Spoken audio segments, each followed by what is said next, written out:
नमस्कार साथियों, आज हम बात करेंगे सिंधु घाटी सभ्यता की विशेषताओं के बारे में। सबसे पहली है कि ये नगरीय या फिर शहरी सभ्यता थी, यानी जो शहर या जो नगर आज जिस स्थिति में बसे हुए हैं उसी स्थिति में आज से 2350 साल पहले भी सिंधु घाटी सभ्यता के लोग रहते थे। हम मान सकते हैं कि वो हमसे कितने एडवांस थे। सभी नगरों की बसावट एक समान होती थी, यानी ऑलमोस्ट सभी नगर थे वो एक ही तरीके से बसे हुए थे और बने हुए थे। लेकिन संपूर्ण जो नगर थे वो दो भाग में डिवाइडेड थे। पहला भाग था पश्चिम भाग, जिसे पश्चिमी टीला भी कहा जाता है, जो ऊंचा एवं चार दीवारी से सुरक्षित था, जिसे किलेबंद दुर्ग भी कहा जाता है, और इसमें शासक व सभ्रांत नागरिक रहते थे। दूसरा था पूरी भाग दोस्तों, जिसे पूरी टीला भी कहा जाता है, जो अपेक्षाकृत नीचा था तथा बस्तियाँ थी और जिनमें सामान्य नागरिक रहते थे। यानी मान लो कच्ची बस्तियाँ, मान लो नागरिक, मान लो जो सामान्य जो तबके के लोग होते थे वो वहाँ पे रहते थे। साथियों, ग्रिड शैली में जो बसावट थी सिंधु घाटी सभ्यता की, यानी वहाँ की जो सड़कें थी वो अपने आप को एक दूसरे को समकोण काटती थी। यानी जिस तरह से आप देख सकते हो, जैसे टाइल लगाते हैं हम, उसी तरीके के वो ग्रिड शैली जिसे कहा जाता है। जल निकासी की भूमिगत व्यवस्था तथा गंदे पानी के निकास हेतु भूमिगत छोटी बड़ी ढकी हुई नालियाँ थी। भवन निर्माण में ईंटों का प्रयोग होता था, यानी कोई भी बिल्डिंग बनाने में वहाँ के लोग इतने एडवांस थे कि वो ईंटों का प्रयोग करते थे। कुछ लोग सोचते हैं कि हम भी ईंटों का मकान बनाते हैं अभी, लेकिन आज से 2350 साल पहले भी वो लोग बना चुके थे। भवन के दरवाजे मुख्य सड़क पर न खुलकर गली में खुलते थे, जबकि लोथल इसका अपवाद है, यानी लोथल में वो सड़क की तरफ ही खुलते हैं।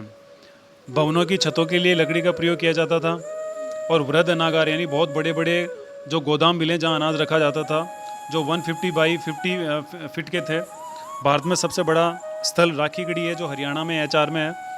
सार्वजनिक स्नानागार मोहनजोदड़ो में मिला है, यानी साथियों 54 मीटर लंबा है, 33 मीटर चौड़ा था। ये इतना बड़ा स्नानागार था कि पूरा गांव उसमें स्नान कर सकता था, जिसमें एक कुंड बना हुआ था और ये स्नानागार पक्की ईंटों का बनाया हुआ था, जिसका फर्श डामर द्वारा जलरोधी बनाया गया था और जलरोधी था, यानी वो उस पानी से कटता नहीं था, जंग वगैरह नहीं लगती थी। और सर जॉन मार्शल ने इसे दुनिया का अद्भुत निर्माण कहा है। साथियों, यहाँ के लोग मिट्टी के बर्तनों के निर्माण के लिए पैर से चलाने वाले चाक का प्रयोग करते थे। मोहनजोदड़ो में बहुस्तंभीय सभागार के अवशेष भी मिले हैं, यानी बहुत सारे स्तंभ मिले हैं, जिसमें बहुत बड़ा बड़ा जैसे हॉल होता है, टाउन हॉल होता है, उसमें फिर जो पोल होते हैं उसका भी एक अवशेष मिले हैं।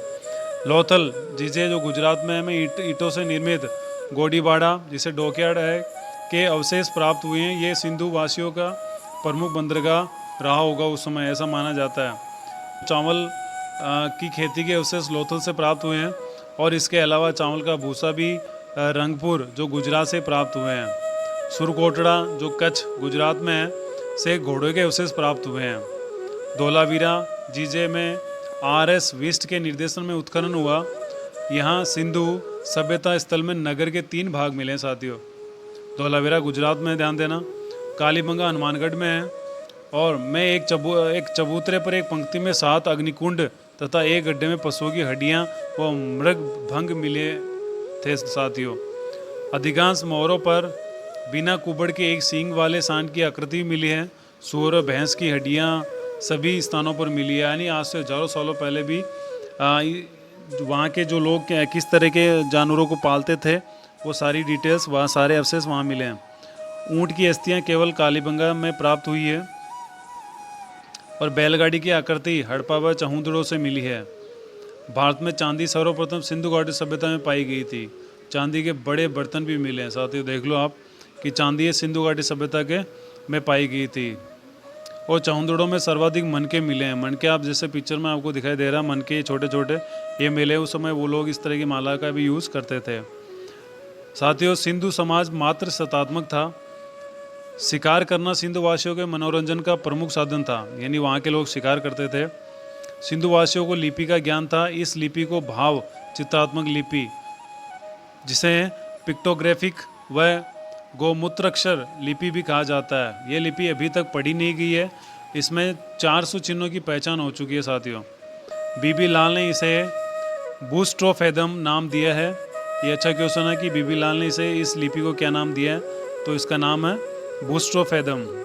हड़प्पा वासियों की भाषा अभी अज्ञात है, यानी उनकी भाषा आज तक कोई पता नहीं लगा पाया कि किस तरह की भाषा वो यूज़ करते थे।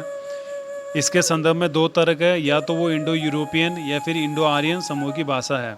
इस तरह के केवल ये लॉजिक है। सिंधु वासियों को लोहे की जानकारी नहीं थी साथियों। सिंधुवासी मृतक के पैर दक्षिण दिशा में व सिर उत्तर में रखकर गाड़ते थे। मोहनजोदाड़ो में अंतिम संस्कार की 3 विधियां थी साथियों। पहला था पूर्ण दफन, दूसरा था आंशिक दफन, यानी जो शव को कुछ दिन जंगली जानवरों तथा चिड़ियाओं के सामने रखकर अस्थियों का दफन करते थे फिर वो, और तीसरा था दाह संस्कार के बाद दफन, जैसा कि कालीबंगा में देखने को मिला।